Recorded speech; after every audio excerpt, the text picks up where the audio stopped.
15 crore users versus लाखों छात्रों का भविष्य। नीट से पहले टेलीग्राम पर बैन बरकरार। दिल्ली हाईकोर्ट ने खारिज की याचिका।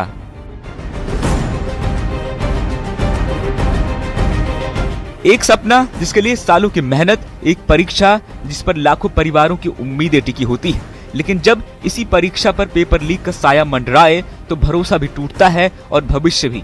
इसी भरोसे को बचाने के लिए नीट परीक्षा से पहले केंद्र सरकार ने टेलीग्राम पर अस्थायी रोक लगाई है और अब दिल्ली हाईकोर्ट ने भी इस फैसले को सही ठहराते हुए टेलीग्राम की याचिका खारिज कर दी है।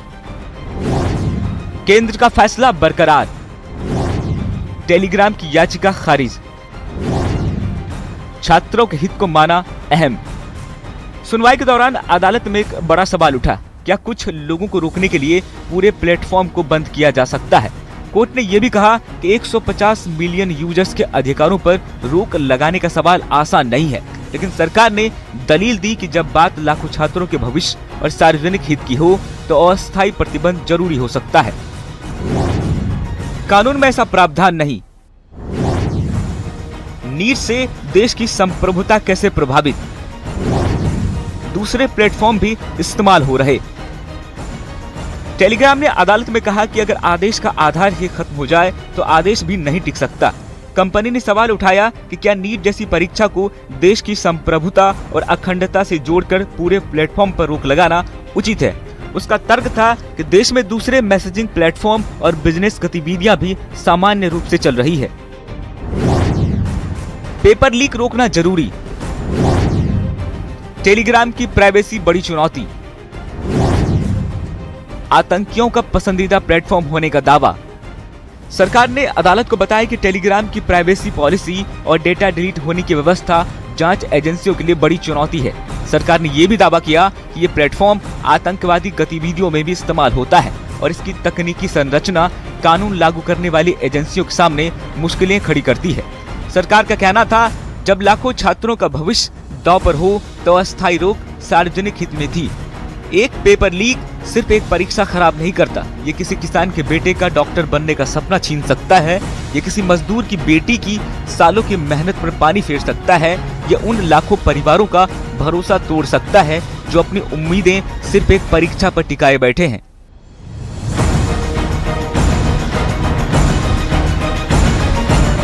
आज का फैसला सिर्फ टेलीग्राम पर नहीं बल्कि उस भरोसे पर भी है जो हर छात्र अपनी मेहनत और ईमानदार परीक्षा व्यवस्था पर करता है। अब सवाल ये है कि क्या डिजिटल आजादी और छात्रों के भविष्य के बीच संतुलन बनाया जा सकता है या फिर ऐसे हालात में कड़े फैसले ही सबसे बड़ा विकल्प है। Bureau report, news 18 Delhi NCR. और एक और बड़ी खबर का रुख करते हैं। ग्रेटर नोएडा में भीषण आग का कहर जारी है। मकान की छत पर दरअसल आग लगने से हड़कंप मच गया। सूचना पर फायर विभाग की टीम मौके पर पहुंची और फायर विभाग ने आग पर काबू पा लिया है। शॉर्ट सर्किट के कारण ये आग लगी थी। छत पर रखे कपड़ों में भीषण आग लगी और दादरी कोतवाली के कस्बा क्षेत्र का ये पूरा का पूरा मामला बताया जा रहा है। मौके पर फायर विभाग की टीम पहुंची और 1 से 1.5 घंटे के बाद कड़ी मशक्कत कर आग पर काबू पा लिया गया। बताया जा रहा है कि शॉर्ट सर्किट की वजह से छत पर रखे कपड़ों में आग लग गई थी। गनीमत घर में मौजूद जितने भी लोग थे समय रहते उनको बाहर निकाल लिया गया। बड़ा हादसा हो सकता था लेकिन समय रहते सारे के सारे लोगों को बाहर निकाल लिया गया। ग्रेटर नोएडा में एक घर की छत पर जो कपड़े थे उनमें आग लग गई थी और आग लगने से हड़कंप मच गया। सूचना दी गई, तुरंत फायर विभाग को मौके पर गाड़ियां पहुंची और कड़ी मशक्कत के बाद 1 से 1.5 घंटे के बाद आग पर काबू पाया गया। बताया जा रहा है कि जितने भी लोग घर में मौजूद थे उन्हें सुरक्षित बाहर निकाल लिया गया है। एक बहुत बड़ा हादसा हो सकता था। ग्रेटर नोएडा के दादरी कोतवाली कस्बा क्षेत्र का ये मामला है और समय रहते उस हादसे को होने से टाल दिया गया है।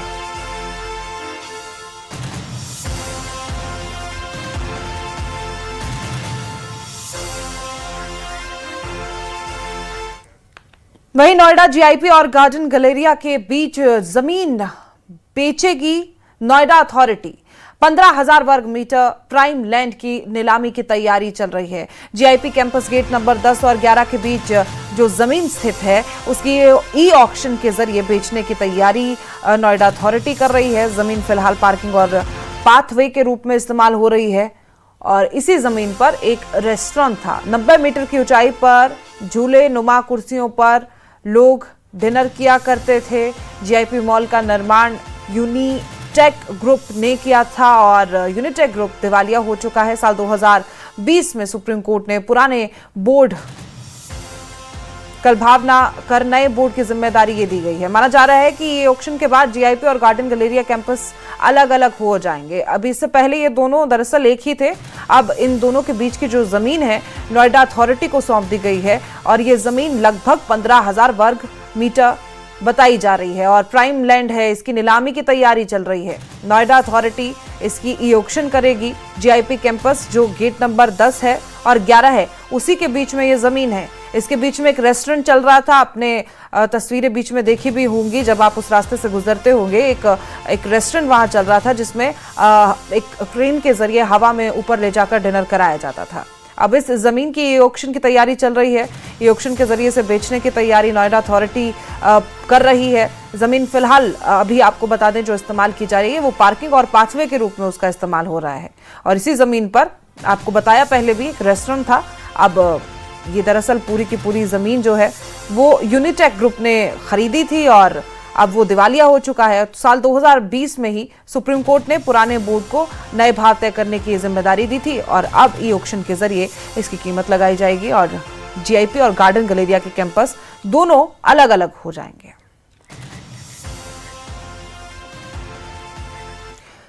वहीं नोएडा धोखाधड़ी करने वाले गिरोह का भांडाफोड़ किया गया। पुलिस ने 3 आरोपियों को इस मामले में गिरफ्तार किया है। ऑनलाइन बेटिंग ऐप से ये धोखाधड़ी करते थे, रुपयों को दोगुना करने का लालच देते थे। नोएडा में ऑनलाइन बेटिंग ऐप के जरिए धोखाधड़ी करने वाले गिरोह का भांडाफोड़ किया गया है। थाना 113 पुलिस ने 3 आरोपी गिरफ्तार किए हैं और आरोपियों के कब्जे से 15 SIM card, 4 laptop, mobile phone और 35 एटीएम कार्ड, पैन कार्ड, आधार कार्ड, चेकबुक सहित कई अन्य सामान बरामद किए गए।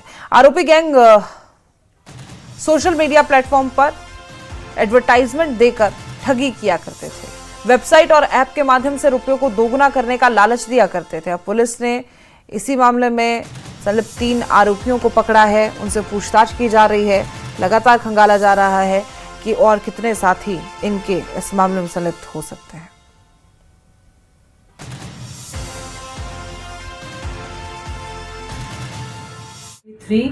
और एसएचओ 113 एवं उनकी टीम के द्वारा 3 व्यक्तियों को गिरफ्तार किया गया है जो कि ऑनलाइन बेटिंग ऐप के माध्यम से धोखाधड़ी करते हुए लोगों के साथ ऑनलाइन सोशल मीडिया प्लेटफॉर्म पर एक ऑनलाइन बेटिंग ऐप का प्रचार प्रसार किया करते थे और लोगों को झांसे में लेकर के। वहीं नोएडा में खाद्य विभाग की कार्रवाई देखने को मिली। 300 किलोग्राम पनीर नष्ट कर दिया गया है।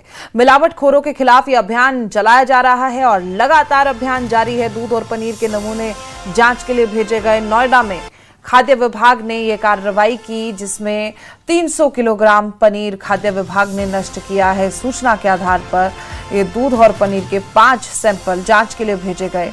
ग्रेटर हल्दोनी गांव में 100 किलोग्राम मिलावटी पनीर नष्ट किया गया जबकि सेक्टर 15 में 200 किलोग्राम पनीर नष्ट कर दिया गया है। मिलावटखोरों के खिलाफ खाद्य विभाग की ये कार्रवाई जारी है। जिस पनीर को आप बहुत शौकिया तौर पर खाते हैं प्रोटीन समझकर उसमें मिलावट पाई गई। 5 सैंपल को माफ कीजिएगा जांच के लिए भेजा गया है। 300 किलोग्राम लगभग 300 किलो पनीर नष्ट कराया गया है। मिलावटखोरों के खिलाफ लगातार यह अभियान चलाया जा रहा है। दूध और पनीर के नमूने जांच के लिए भेजे हैं। जितना भी पनीर वहां मौजूद था और दूध वहां मौजूद था उसके सैंपल जांच के लिए भेज दिए गए हैं। खाद्य विभाग की तरफ से ये कार्रवाई की गई है। 300 किलो पनीर को नष्ट किया गया है। पनीर के 5 सैंपल भेजे गए।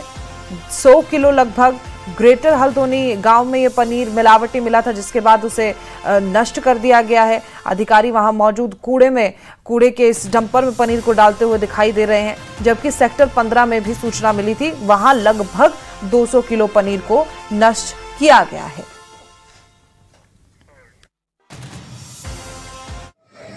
सुरक्षित एवं गुणवत्ता युक्त खाद्य सामग्री उपलब्ध कराने के उद्देश्य से खाद्य सुरक्षा औषध प्रशासन विभाग की टीमें लगातार कार्रवाई कर रही हैं। इसी श्रृंखला में 18 और 19 जून को अभी तक खाद्य पदार्थ, दुग्ध एवं दुग्ध उत्पादों के 12 नमूने संग्रहित किए जा चुके हैं और प्रथम दृष्टया लगभग 300 किलोग्राम पनीर, जो कि मानव उपभोग के लिए अनुपयुक्त प्रतीत हो रहा था, उसका विनिष्टीकरण भी कराया गया है। लगातार टीमें इसी प्रकार से कार्रवाई करती रहेंगी। वहीं अगली खबर मेरठ से हत्या की आरोपी मां, मेरठ में जो हत्या हुई थी उसमें आरोपी मां को गिरफ्तार कर लिया गया। 6 साल के बेटे की हत्या करने का इस मां पर आरोप है। प्रेम संबंध में डालने के चलते बच्चे का मर्डर किया गया। महिला के प्रेमी ने अगवा कर इस आरोपी अर्पित की जान ले ली थी और पहले ही वो गिरफ्तार हो चुका है। अब मां को भी पकड़ लिया गया है। मेरठ में पुलिस ने प्रेमी के साथ मिलकर अपने 6 साल के बेटे की हत्या करने वाली महिला आरोपी को गिरफ्तार कर दिया है। पुलिस ने थाना बहसूमा में बच्चे के कत्ल का सनसनीखेज खुलासा किया और पुलिस ने अपने 6 साल के बच्चे की हत्या करने की आरोपी मां को गिरफ्तार कर लिया। इस मामले में पुलिस ने आरोपी अर्पित शर्मा को पहले ही गिरफ्तार कर लिया था। आरोपी शख्स 6 साल के बच्चे को कार में बैठाकर ले गया और फिर उसकी हत्या कर दी। पूछताछ में इसने बताया कि प्रेम संबंध में बाधा डालने के चलते बच्चे की हत्या कर शव को फेंक दिया गया था।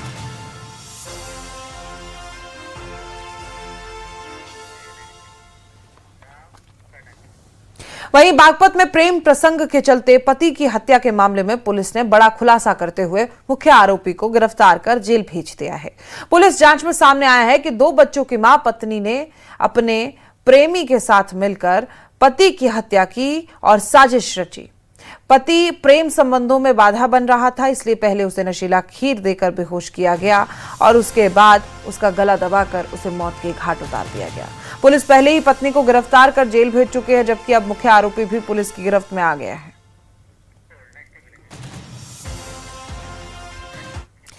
अगली खबर मेरठ से। थाने की जमीन पर जो मस्जिद बनी है उसको पैमाइश के बाद इमाम को नोटिस मिला है। मालिकाना हक के दस्तावेज मांगे गए हैं। दस्तावेज उपलब्ध नहीं कराने पर यह कार्रवाई की गई है और अतिक्रमण हटाने की चेतावनी भी दी गई है। मेरठ के थाना खरखोदा में राजस्व टीम की ओर से जमीन की पैमाइश के बाद थाने की सरकारी संपत्ति पर बनी एक मस्जिद को हटाने के लिए नोटिस जारी कर दिया गया। थाना परिसर में नए सरकारी आवासीय भवनों का निर्माण कार्य शुरू होना है, जिसके कारण पुलिस प्रशासन ने रिकॉर्ड के आधार पर यह सख्त कानूनी कदम उठाया।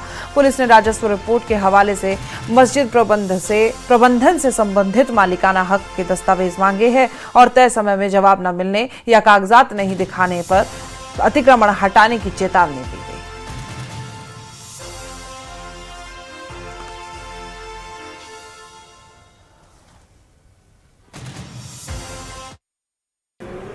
देखिए, थाना खरखौदा में नवीन आवासों का निर्माण होना है। उस संबंध में राजस्व के अधिकारियों के द्वारा थाना पुलिस द्वारा थाना की भूमि की पैमाइश कराई गई थी, जिसमें यह तथ्य संज्ञान में आया है कि एक धार्मिक संरचना मस्जिद थाने की भूमि पर बनी हुई है। जो थाने के जिम्मेदार लोग हैं और जो मस्जिद के जिम्मेदार लोग हैं, उन्हें थाना प्रभारी द्वारा एक नोटिस देकर इस संबंध में रिकॉर्ड्स की मांग की गई है। जो भी रिकॉर्ड्स उनके द्वारा उपलब्ध कराए जाएंगे, उसके आधार पर जो माननीय उच्चतम न्यायालय का अतिक्रमण संबंधी निर्देश है, उसके आलोक में आवश्यक कार्रवाई की जाएगी। तो मेरठ में थाने की जमीन पर जो मस्जिद बनी थी उसको पैमाइश के बाद इमाम को नोटिस मालिकाना हक के दस्तावेज मांगे गए और दस्तावेज जब उपलब्ध नहीं कराए गए तो इस पर कार्रवाई की गई है। मेरठ के थाना खरखोदा में राजस्व टीम ने इस जमीन की पैमाइश के बाद थाने की सरकारी संपत्ति पर यह मस्जिद को हटाने के नोटिस जारी किया था और उसी पर थाना परिसर में नए सरकारी आवासीय भवनों का निर्माण शुरू होना है, जिसके कारण पुलिस प्रशासन रिकॉर्ड के आधार पर यह सख्त कानूनी कदम उठाया है। उमेश हमारे सहयोगी इसी खबर पर हमारे साथ बने हुए हैं। उमेश, आगे क्या कार्रवाई की जानी है? देखिए, पूरा मामला मेरठ के खरखौदा थाना क्षेत्र का है, खरखौदा थाने का है।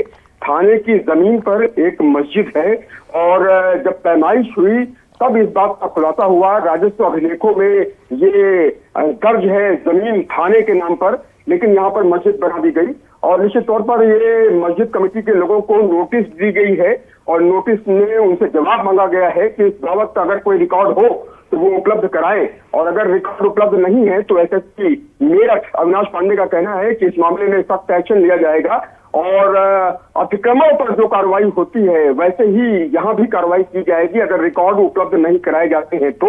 निश्चित तौर पर यह मामला आजकल मेरठ में सुर्खियों में बना हुआ है, क्योंकि जिस तरह से मस्जिद कमेटी के लोगों को ये नोटिस दिया गया है उसके बाद खलबली मची हुई है।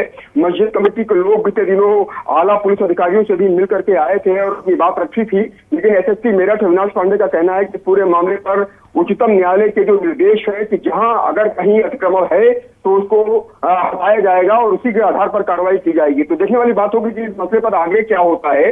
बहरहाल खरखौदा थाने की जमीन पर मस्जिद है और मस्जिद कमेटी के लोगों को नोटिस दिया गया है। मस्जिद कमेटी के लोगों को नोटिस जो दिया गया है उस बाबत क्या जवाब आता है, क्या रिकॉर्ड उपलब्ध कराए जाते हैं, इस पर सभी की निगाहें रहेंगी। और अगर रिकॉर्ड जो है प्रशासन के मुताबिक सही नहीं होते हैं तो उस पर क्या एक्शन लिया जाता है, इस पर सभी की निगाहें रहेंगी। उमेश, मौलानाओं का क्या कहना है, उनकी तरफ से क्या कहा गया है दस्तावेजों को लेकर? जी हाँ, मस्जिद कमेटी को नोटिस दिया गया है, पुलिस प्रशासन की तरफ से ये नोटिस दिया गया है और इस नोटिस में जवाब मांगा गया है कि ये जो मस्जिद बनी है ये कैसे बन गई और इसके क्या रिकॉर्ड है। हालांकि मस्जिद कमेटी के लोगों की तरफ से कहना है कि भाई ये वक्फ की संपत्ति है, 1989 में इसे वक्फ की संपत्ति घोषित किया गया, लेकिन जो खरखौदा थाना है ये अरसे से है। तो ऐसे में एक तरफ मस्जिद कमेटी के लोगों का कहना है कि ये वक्फ की संपत्ति है, दान दी हुई संपत्ति है, लेकिन दूसरी तरफ जो रिकॉर्ड में अभिलेख दर्ज है, जो राजस्व अभिलेखों में जो मामला दर्ज है, जो रिकॉर्ड दर्ज है, उसके मुताबिक ये थाने की जमीन है। थाने की जमीन के भीतर एक तरह से कहा जाए कि खरखौदा थाने की जो जमीन है वहां पर मस्जिद बनी है। अब मस्जिद कमेटी के लोग उसे वक्त की संपत्ति बता रहे हैं, तो दूसरी तरफ जो एसएसपी है उनका कहना है कि जो रिकॉर्ड उपलब्ध कराए जमीन की बाबत, उस बाबत कार्रवाई की जाएगी। रिकॉर्ड क्या उपलब्ध कराए जाते हैं इस पर सभी की निगाहें रहेंगी। बहुत शुक्रिया आपकी जानकारी के लिए उमेश।